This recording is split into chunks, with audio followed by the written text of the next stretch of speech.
Thank you for joining us today on the Stronger Marriage Podcast with Trey and Lee. Hi guys, good to be with y'all. We have got some exciting things coming up. We do, and we're going to share those at the end of our podcast. We've got some trips, some things, some giveaways, some free stuff we're going to give you. Everybody likes free stuff. Oh, I like free stuff. We just got a whole bunch of really cool things that we're going to talk about here in a minute, but we want to talk a little bit about date night or quality time. There's a lot of folks that don't like the word date night.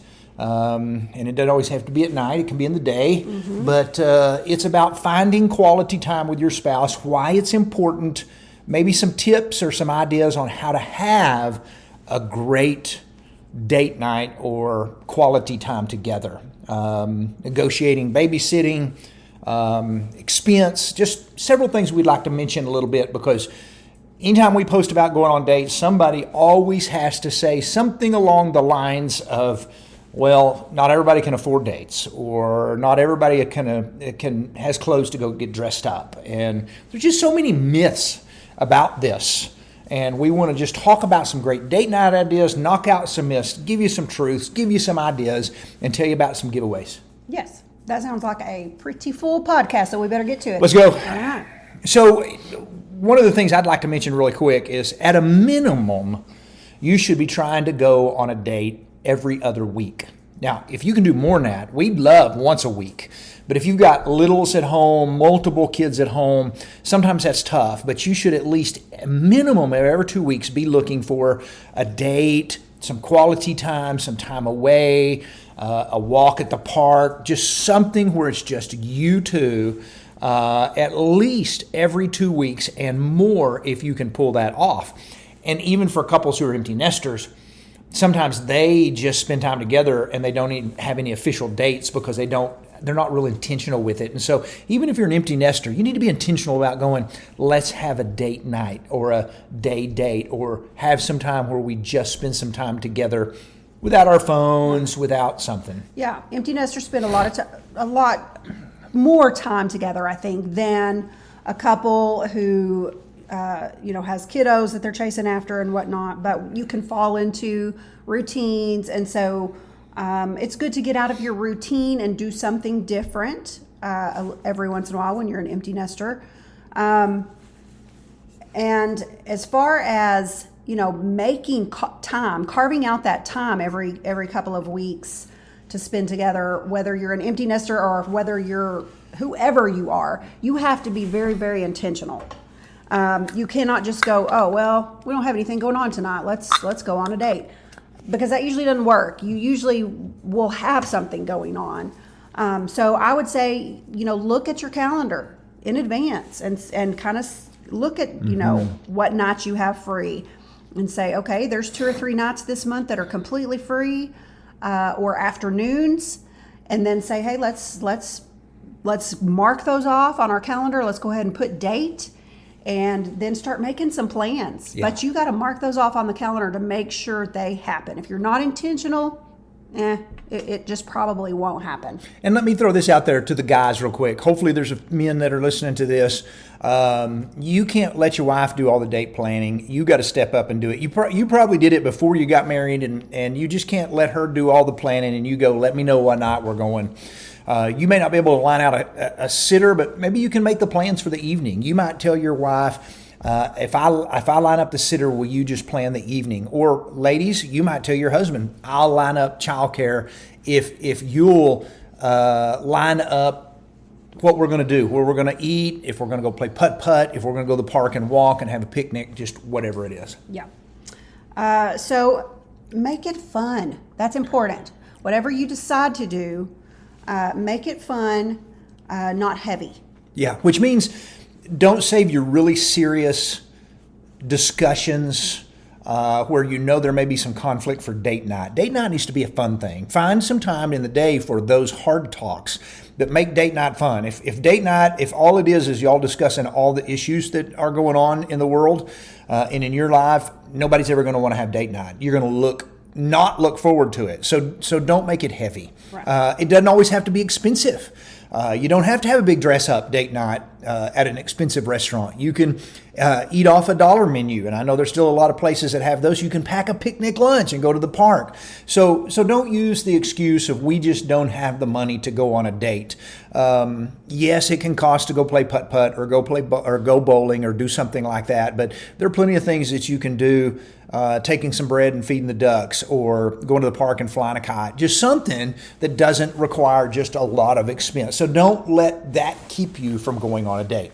Right. And then also, childcare, that's always an issue. If you've got little ones, you need to, find something to do with your kiddos. And we've shared at our workshops. We always share at our workshops. We never have lived in a town with our parents, or any family for that matter, that we could, just say, hey, would y'all keep our kids for a couple of hours? If you have that, be very grateful and let your parents or your family members know how much you appreciate them for keeping your kids on occasion. But we didn't, and so we would just swap babysitting with friends. We might keep their kids one weekend and they'd keep our kids the next weekend or whatever, or evening. And we would swap babysitting. So that took care of the expense. Our kids thought it was great because they got to hang out with their friends and play and have fun. And that's just a really great way to handle babysitting. Yep, that is exactly right. So let's give you some ideas that you can do. Some of these will fit, some of these may not fit, but we want to give you different ideas that you can do for a date night. And we want to challenge you to go on a date this weekend. So take one of these ideas and go, hey, I like that, let's go that. So we'll start off first with the one that does get a little bit of pushback sometimes, but a dress-up date. And you don't even have to go to a fancy restaurant to have a dress-up date. It just means that you're gonna dress up for one another. The thing that your wife tells you, you look really nice in that sports jacket, or you look really nice in whatever it is. That's what you're going to want to pick out. Whatever it is that your husband always goes, hey, baby, you look hot in that. Grab that and put that on for date night. Just dress up a little bit, because dressing up for one another is a very healthy thing to do. You did that before marriage, dressed up for one another when you're out on a date, and it's really good to dress up for one another afterwards as well. Yeah. And we have dressed up on more than one occasion for stay-at-home dates. Yes, we have. We've dressed up for each other, and you're thinking, well, why would you take time to do that? It's because we want to look nice for each other. We want, I want him to say, wow, you look nice. I want him, can I say this? I want him to want to take off whatever I have on at the end of the date. I like that idea. I want to look nice enough that he's wanting to take off whatever I have on. Yeah. So, dress up for each other, whether you stay in or go out. Yeah. If we're doing a stay-at-home date and you're wearing sweats and an oversized hoodie, that may not be on my mind that she's anywhere in. But if you've got on something that looks really nice and we've had supper together at home, I'm like, wow, this is going to be a fun night. And so, dress up for one another. That's a great idea. So take turns planning the date. I think you mentioned it already. Don't leave it up to your wives to always be the one to plan the date. You need to take turns. If you're always leaving it up to your wife, or if you're waiting until the last minute, maybe you're pulling out of the driveway and you're like, where do you want to go? I don't care. Where do you want to go? That seems to be what we do. So take some time and put some thought into it. One of you plan the date, and then maybe the next time you say, hey, I did it last time, it's your turn. Or one of you plan where you're going to eat and the other one plan the activity that go afterwards. Take turns. Some of our funnest dates have been when I've told you we're going on a date on Thursday and haven't told you what we're doing, and just tell you, here's what you need to wear, whether it's wear something you can do outdoors or dress up a little bit. And then it's kind of fun not knowing where you're going, and you pull up in the parking lot and guess what? We're going to have supper here, or going up over here and go, hey, we're going to go bowling tonight, or whatever it is. So it's kind of fun just kind of having the reveal as you go in the date night. And so, guys, I can promise you, your wife is not going to complain about something you planned if you plan the evening, and all she has to do is just enjoy the ride. And so consider just either taking turns or something to where you just kind of plan it all out. The couple of times where I've just planned everything and totally, hey, I'll surprise you and let you know what we're doing when we get there. I've remembered both times her saying, that was so much fun for me because I didn't have to plan anything. I didn't think about it. I just was along for the ride and was kind of interested in where the next fun surprise stop was going to be. So take turns planning the date night. Yep, it's fun. So the next idea kind of goes along with this. Do something new. We fall into ruts when it comes to going on dates, and a lot of times we think, going on a date is going out to eat, or going out to eat and going to a movie. And while those are great, and we like those, it's fun to do something new every once in a while. Like Trey said, go play putt-putt, go bowling, go for a walk. I don't know, whatever it is. Ride go-karts. There's just so many things you can do. Totally unexpected. Go on one of the, the mystery room. What's it called? Oh, yeah. What am I trying to say? The escape room. Yeah. Do something like that. Yeah, that go to the mall and do. walk around. Just go People do watch. something. Go people watch. Grab ice cream and go to the park. Yeah. Just look for something a little bit different. And maybe you don't do a lot of movies, and maybe a movie night every now and then is fun. But just try to mix it up where you're not always doing the same thing every time. Yeah. We have tried bowling together. We have gone play putt-putt in the last couple of years. We've tried Topgolf together in the last couple of years. Just trying new things, and it's just made for some great memories. Yes. Played cornhole at a place one time, and that was a lot of fun. I still remember that. And you may be thinking, that is just way too much energy. I want to relax or whatever.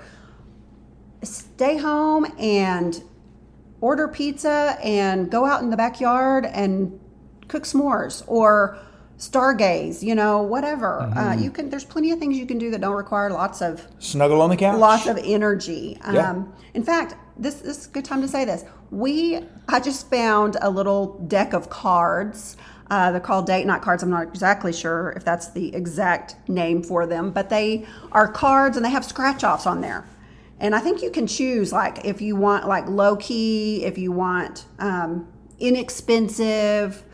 So you kind of know what you're gonna, what category you're looking for. There's several categories, and then you don't know what's on the card. You scratch it off, and it's like, okay, we never would have thought of this for a date night, and so it gives you a suggestion for your date night. So that's kind of fun.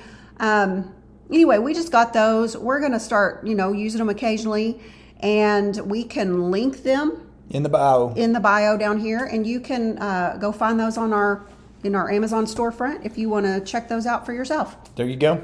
Another thing you can do, Lee was mentioning it a while ago, and it just came to mind because we used to do this a lot. If you got a bunch of little ones at home, even if you don't have a lot of little ones at home, while Lee used to get the kids ready for bed, or I would get the kids ready for bed, one of us would sneak off and get Blizzards from Dairy Queen, and we would have secret ice cream on the back porch while the kids were asleep. And so it was just quality time. It's all about the quality time. Yeah. And it's so important that you do that. And sometimes that was all that we could afford to do for that week, That's it. But like I said, dates don't have to be expensive. They don't have to be elaborate. It's just, the time together. Yeah. Lee brought this up a little while ago. Plan a stay-at-home date. That's another tip. Cook supper, get the kids down to bed early, or if you're empty nesters, just plan on, hey, tonight we're doing supper together and cook together. Dress up a little bit together if you want to. But just have a stay-at-home date. Now, you can't just go, hey, let's just stay at home tonight, because one of you is going to fall asleep on the couch and the other is going to fall asleep on the recliner while you're, binge watching a show. Yeah, so plan something, You got to plan it. Go out in the yard and start fire in the fire pit. Play a board game. Play a game. Get out your old wedding pictures and look through them. Do something. Don't just, lay on the couch and fall asleep.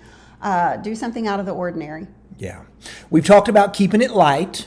but keep your conversation light. Try to stay in the now moment. Sometimes it's good to talk about memories from the past. Lee and I do this a lot. Do you remember the time we went here? And do you remember the time we went there? But it's really not a time to focus on the kids' homework, things that are going on at school, what's going on at work. It's more to talk about stuff y'all have going on in your world. And so that's really the good thing. And not, I wonder if the babysitter's okay. She'll text you if she's not, but try to keep it fun so that you want to do this more often. Yeah. You might want to keep some conversation starters on hand. Those are always fun to use, for topics of conversation when you're thinking, well, what are we going to talk about if we can't talk about the kids and work and all of those things? So conversation starters are great. They you can get a little deck of them. You can Google them, and it asks you questions like, what was your favorite subject in high school?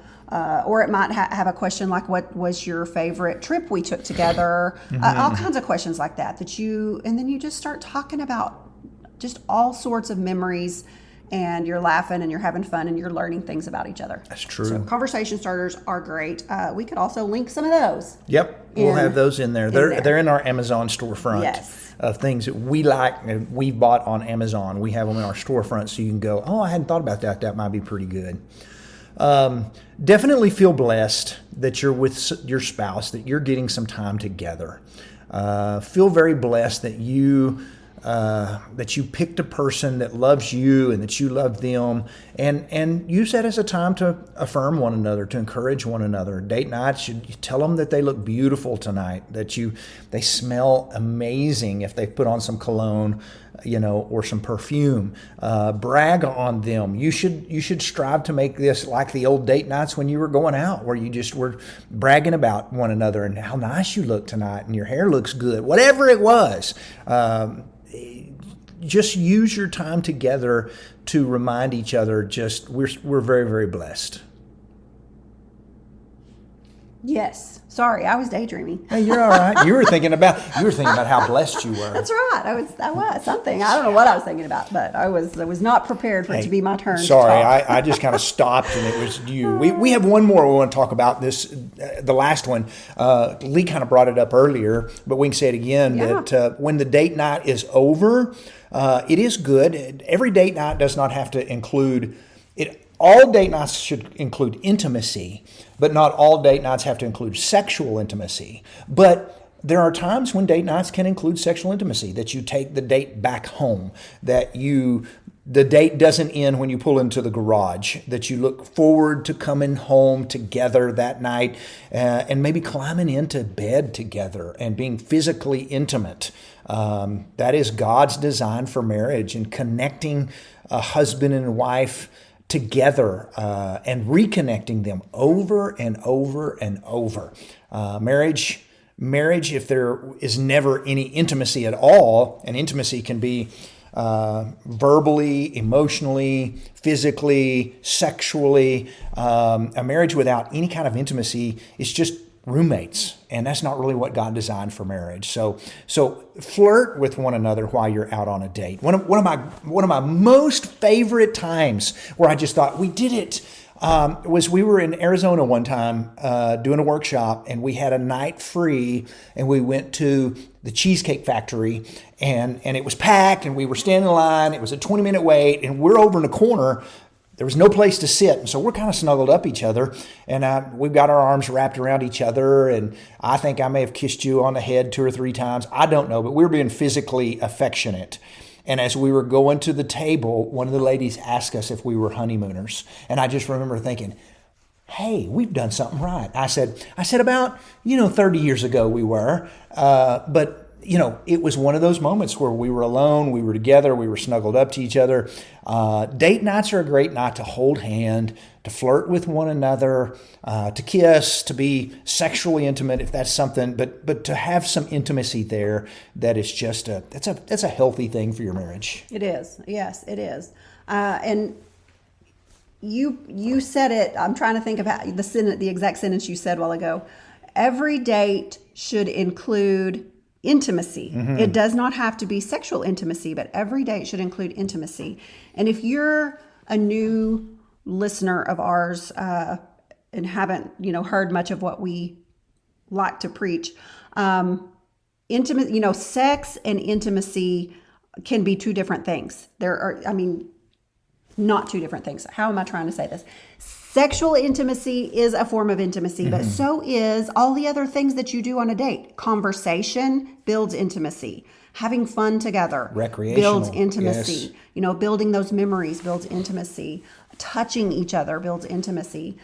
So you can be intimate in a whole lot of ways besides just having sex. So we just, when you said that sentence, I was thinking there may be some people going, what? What did he just say? Mm-hmm. How do you have intimacy without having sexual intimacy? Yeah. So we just wanted to lots of different. Maybe that. we need to do a podcast episode on different kinds of intimacy, which would be intimacy. good. So those are date night things. We just think that date night is healthy for your marriage. We, in our 36 years of marriage, have made date night a priority. Quality time is a priority, and we have worked hard and still work hard to make it a priority in our marriage, because spending quality time together is a very healthy thing for your marriage. So don't think it's overrated. Look for opportunities. Yes, look for opportunities to spend time with your kids. Look for opportunities to sing as a family, but also look for opportunities to do some things with just you and your spouse. And our goal to you is, again, go on a date this weekend. So let's talk about some upcoming events and a giveaway. Okay. Can we do that? Yeah. So we have California. Fresno, California is coming up this weekend. Today's April the 8th. I don't know when you're listening to this podcast, 2025, but we're headed to Fresno this weekend. California, here we come. We're excited about that. In May of 25, we're headed to Knoxville, Tennessee for a different kind of workshop. Mm-hmm. It is a marriage and family workshop. We'll be talking healthy families, how to build healthy kids, what healthy families look like, healthy parenting, healthy marriages. We're going to talk about all those things. Mm-hmm. So we're excited about being in Knoxville in May. And then here's the big one. We have just unveiled that we're doing another cruise in 2026. Yes, we have one for Alaska this year, but the 2026 will be February. It'll be the first week of February. It'll be out of Galveston, Caribbean, 5-day cruise. The prices are amazing. If you sign up within the first 30 days, you get a $50 credit and free. You will get a Every Love Intimate date box, which we love. We get these all the time, and we love them. So our friends over at Every Love Intimate, they're based out of Arizona. They're incredible people. They have said, how can we bless you? And we've told them, would you be willing to donate a box or two? And they said, how about we just donate 50? And so they're going to donate the first 50 people who sign up for the cruise and put down their $200 deposit, and you can get that back until October. If you sign up for the cruise, put down your deposit, they will send you a free $119 what they cost. The value. That's the value. Yes. Date box that they'll send to your house, and it's an intimacy box. You'll go over to their site and you'll put in sizes for different things, and they will send you an intimacy box. We don't ever know what's coming in them. They're always kind of fun. Yeah. And so we love getting a date night intimacy box, but definitely look up Every Love Intimate and. I said that right. Yes. Every Love Intimate. Yes, and be watching for that as we unveil the giveaway that they're just giving away boxes for free. So there you go. Thank you all for listening. If you are on Spotify or if you are on iTunes and you're listening to this, if you take a second and give us a 5-star review, it would just help us to get the message of healthy marriages out more to other people. Thank you, and y'all have a great week, and we'll see y'all soon. See you soon.